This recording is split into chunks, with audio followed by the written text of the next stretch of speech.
Salam Skapsa bisa. Santun menuju prestasi dalam kompetensi. Oke pelajar Skapsa, pada mata pelajaran pemeliharaan listrik sepeda motor kelas 12 semester genap, mari kita simak video berikut ini.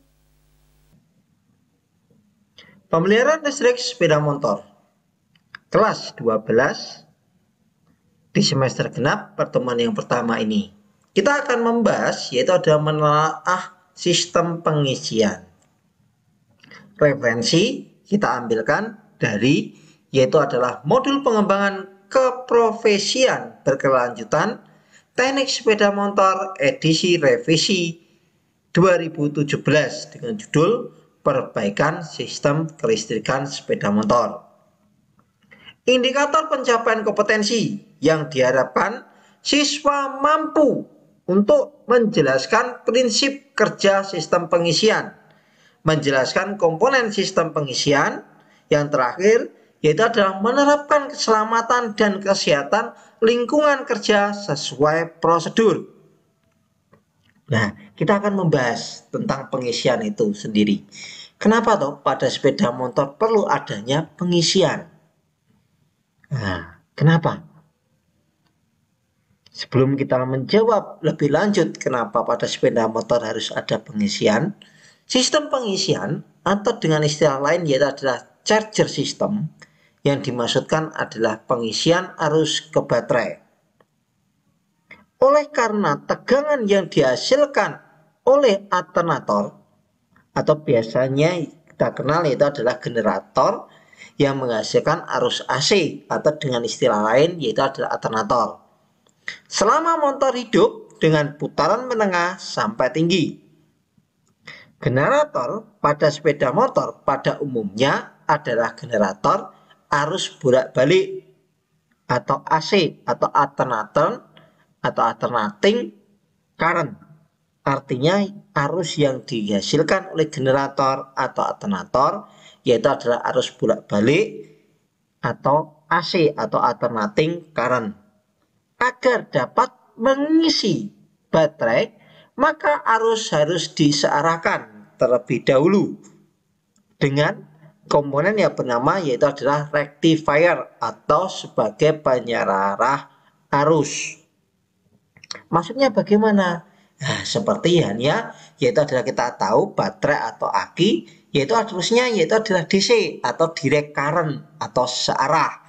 Sehingga dari alternator yaitu adalah arus AC atau bolak-balik ini harus disearahkan dulu menggunakan komponen yang namanya adalah rectifier. Next.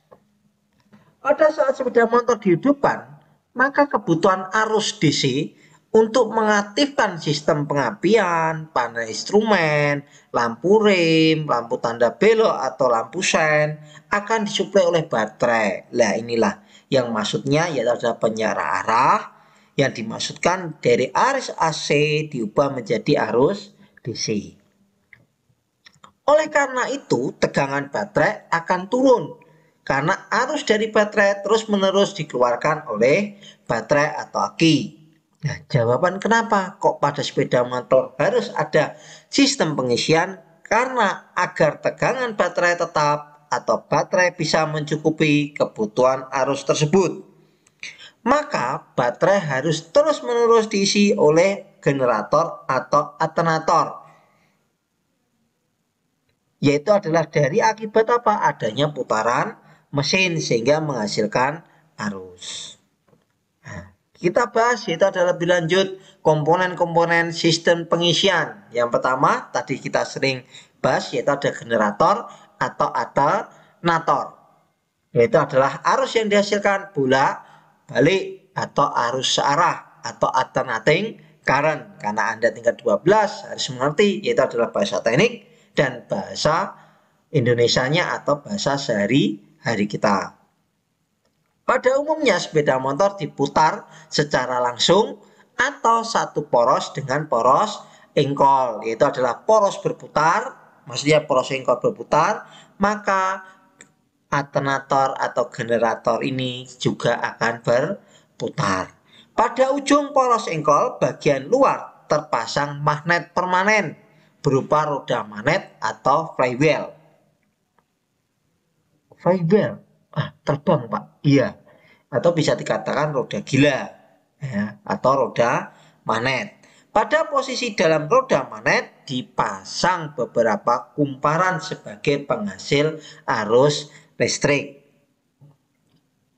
Kumparan atau stator. Oke. Rumah alternator yaitu adalah bisa dikatakan sebagai cover yang berfungsi sebagai penutup roda magnet dan dudukan kumparan pembangkit arusnya. Yang kedua, roda magnet atau flywheel. Roda magnet terikat menjadi satu dengan poros engkol agar putaran roda magnet sama dengan putaran mesin. Oke, jelas? Yang berikutnya yaitu adalah kumparan pembangkit atau stator. Bila penutup atau cover roda magnet dilihat dari dalam, terlihat unit kumparan pembangkit yang terikat kuat pada tutup roda magnet.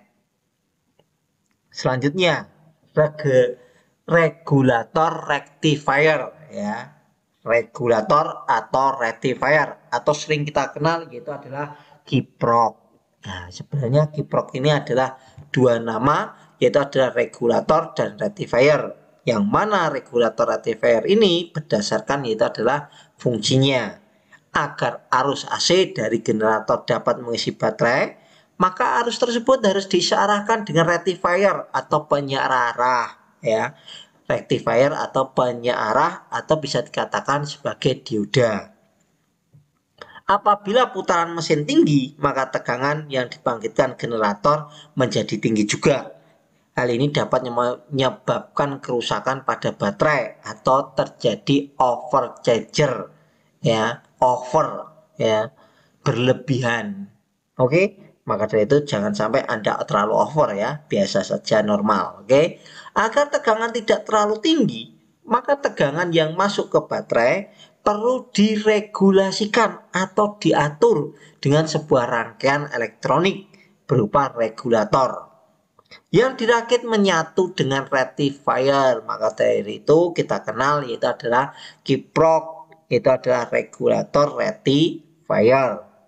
Sehingga nama komponen yang berfungsi sebagai penyearah dan pengatur tegangan dinamakan regulator rectifier. Yaitu yang pertama penyearah, yaitu adalah tugasnya rectifier atau dioda, pengatur tegangannya yaitu adalah regulator. Selanjutnya, regulator rectifier merupakan komponen elektronik yang selalu menyearahkan arus dan mengatur tegangan sistem pengisian.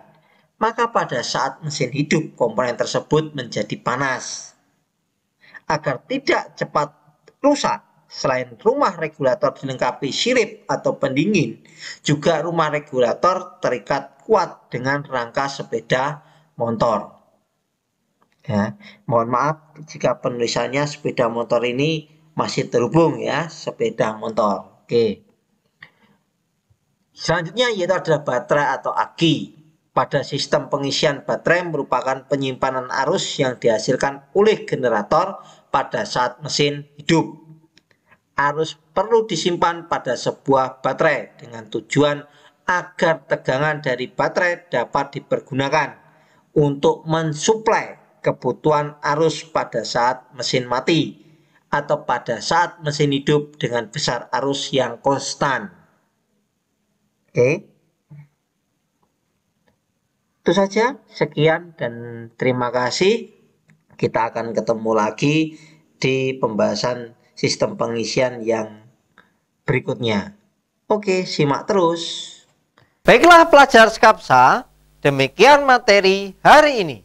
Untuk pengumpulan tugas melalui Google Classroom, jangan lupa like dan komen untuk mendukung program ini.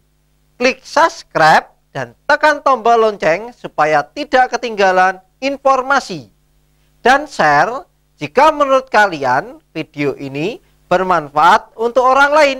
Sampai jumpa di video kita selanjutnya. Salam Skapsa Bisa. Sekolah berbudaya industri berkarakter wirausaha menjadi idola sediraya.